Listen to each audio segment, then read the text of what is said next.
concentração de grupos cristãos até os outros que estão aí colocados, né, de uma cor amarelo mais clara, locais onde o cristianismo está se expandindo, tá ok? Então temos aí o cristianismo alcançando todas essas terras, se expandindo, pregando o evangelho e modificando toda a estrutura social, modificando toda a estrutura do Estado, até que de fato o cristianismo vai chegar ao governo, né, ao poder político até.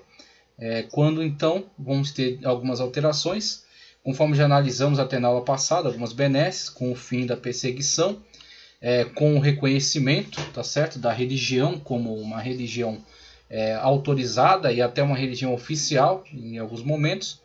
Então, alguns imperadores tornam de fato o cristianismo oficial, como acontece em Bizâncio. Mas, por outro lado, um grande mal com um envolvimento cada vez maior no mundo político e na corrupção deste mundo político, né? Não apenas pelo fato de estar envolvido em política, porque a igreja na atualidade também precisa interagir com a política, uma vez que é um grupo da sociedade e uma vez que os seus integrantes são também cidadãos da cidade, tendo direitos e deveres. Então não é de estranhar que em algum momento a igreja também, como uma organização, interaja com a política. Esse não é o problema. O problema é quando a igreja começa a se contaminar com a corrupção que está no meio político e ela começa a fazer parte também da estrutura desta igreja. Então nós temos aí a corrupção também no meio eclesiástico. Chegando então à parte que está sendo abordada aqui na apostila, a divisão do império. A divisão do império, conforme o mapa nos indica, tá ok? 395 d.C., Teodósio, depois da morte dele, fica bem clara essa divisão entre a Roma do Oriente, com essas possessões, que incluem ainda o território dos Balcãs, né, onde está a Grécia, a Macedônia da atualidade, também ao sul, o norte da África, tá certo? Com o Egito, e o leste, região da Palestina, e o que atualmente é a Turquia, e também o norte da Mesopotâmia. Territórios estes que não conseguirão ser mantidos por muito tempo pelos bizantinos, principalmente com a ascensão do islamismo, aí por volta do ano 600 da era cristã. Com a ascensão do islamismo, muito desse território será perdido, e Bizâncio será muito diminuída. Ela conseguirá estender a sua existência até o ano 1400 e tanto aí da era cristã, devido à sua boa localização. Então, local de fácil defesa.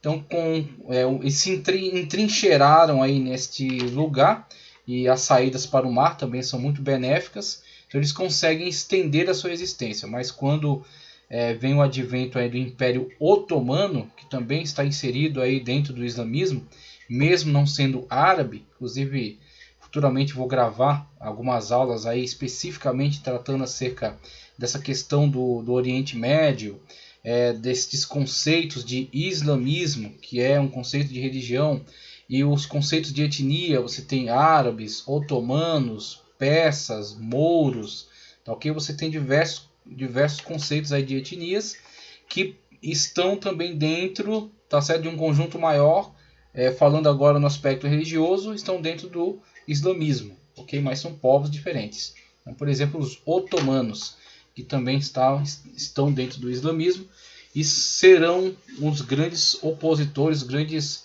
inimigos, adversários dos bizantinos, ok? Inclusive vão extinguir este império definitivamente, quando tomam a cidade, modificando o nome dela para Istambul, o que é na atualidade, tá? Então temos aí a parte da Roma do Oriente e a parte da Roma do Ocidente, na qual você tem um quadro político muito diferenciado. Na Roma do Oriente você tem um poder centralizado no imperador, então você tem uma sucessão de imperadores que está reinando e que tem um grande poder político, inclusive sobre a igreja também, tá ok? Então a igreja também sofre muita influência. Você tem alguns imperadores até que se tornam hereges, um imperador que adere ao monofisismo e impõe isso à igreja, encontrando a igreja ortodoxa, encontrando alguns adversários que sofrem, né, que são perseguidos, e tentando impor isso também à igreja do Ocidente, que se opõe e também sofre algumas consequências por isso. Aí na parte do Ocidente, você tem sinalizado em verde no seu mapa aí a Itália, a Gália, que é um enorme território que será futuramente a França, e a Espanha, tá certo? Que será dividida, né, a Península Ibérica entre Espanha e Portugal, ok?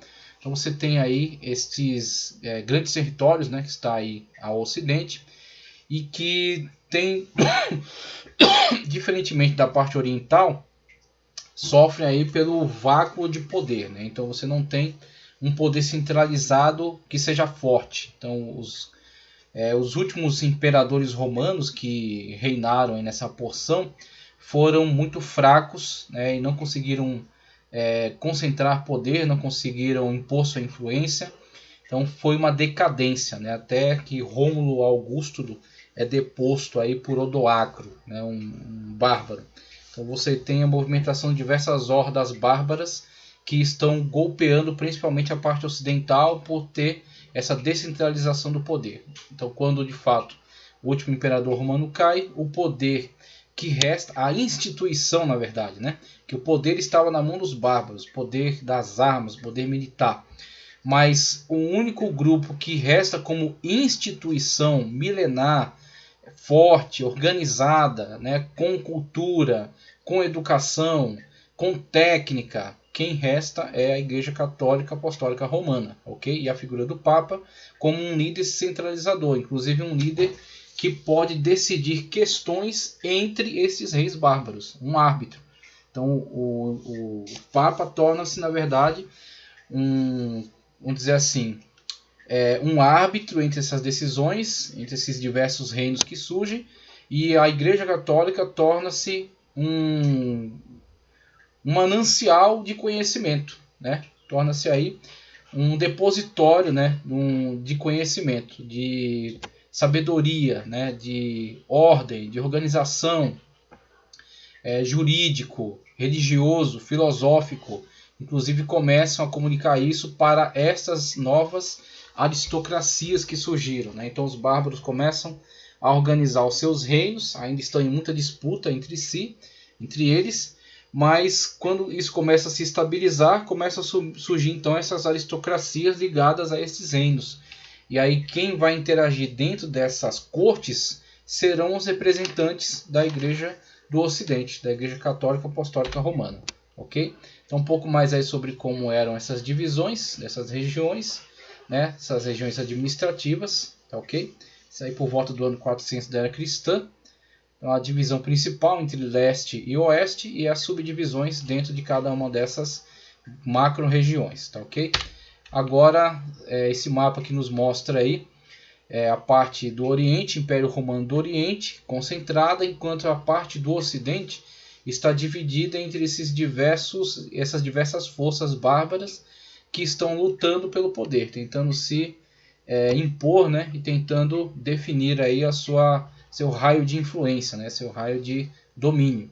Então temos aí lombardos, ostrogodos, alamanos, saxões, burgúndios, francos, anglo-saxões, bretões, suevos, visigodos.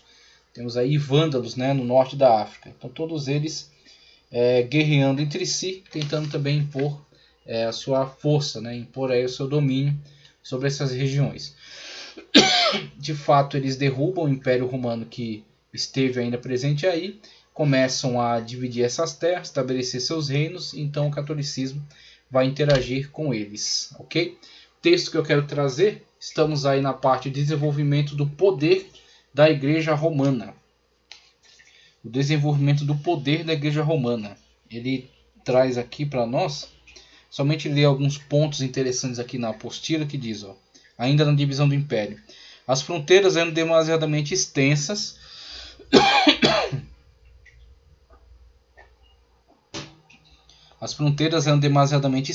e o perigo da invasão dos bárbaros era constante. E o imperador sozinho não podia proteger seus vastos domínios. Desde Diocleciano, 305, havia já iniciado uma divisão da autoridade com a numeração de imperadores aliados. Tetrarquia, que a gente já explicou. No ano 395, Teodósio completou a separação. No governo deste, o mundo romano foi dividido em oriental e ocidental, passando primeiro pela reunificação de Constantino, ok? E depois já houve, na verdade, uma divisão leste-oeste com Constantino e Licínio. Aí depois Licínio cai e Constantino reunifica. Mas Teodósio verá depois que a Roma Oriental, que era a parte forte devido